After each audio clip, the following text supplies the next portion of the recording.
Oh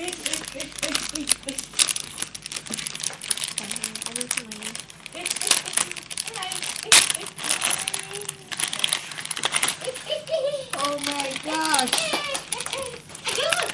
Coca-Cola.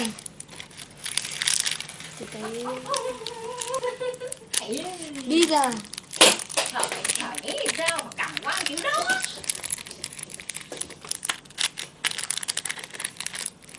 Không có chọi rồi nó hư. Nói rồi không nghe.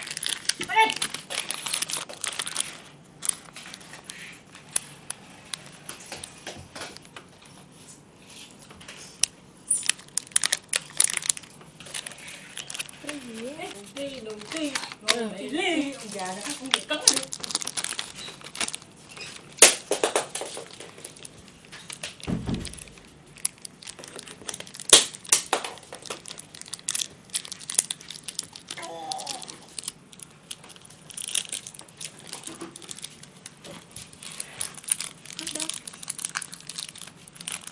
Phải quay lại mới thấy. No rồi. No rồi. No rồi.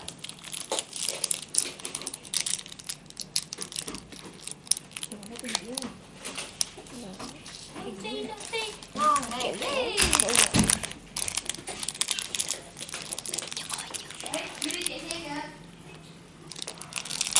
Tắm rửa ăn cơm sao? Nụ ti ngon này đi. Ê! Mày giang hồ. Giang hồ có sốt nào? Có sốt nào?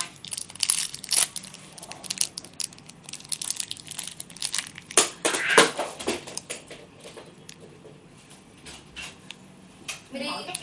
Con mày đi chạy xe kìa, con mày đi chạy xe. Mấy anh ngồi đây, em nghe là có hỏi xin áo đây. Đi đấy. Điện nó lại kẹt cửa rồi, có chơi nhưng mà sợ điện nó phá nha. Cho nó lăn xe chơi đi nha. Nghe thôi thôi, của vô nghe hết nghe. Để chơi đi em. Rồi đi nữa. Đâu rồi, đâu rồi?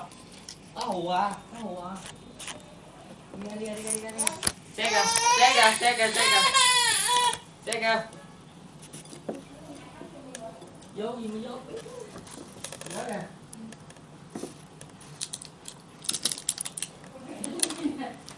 Ở đây chơi xe cho anh nè. Đây, ở đây chơi xe cho anh. Đi. Đó, anh vậy. Ủa hồi làm đừng nghĩ cái sáu rồi. Đừng có lại cửa cạch chân đó nha. Tại ủ rồi.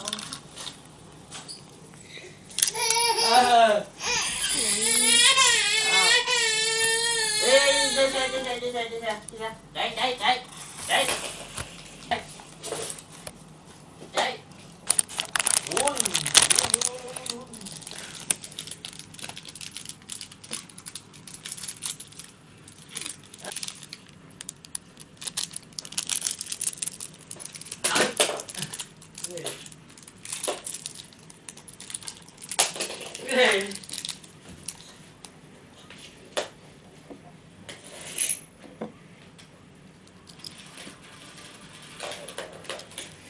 Quay mặt của anh.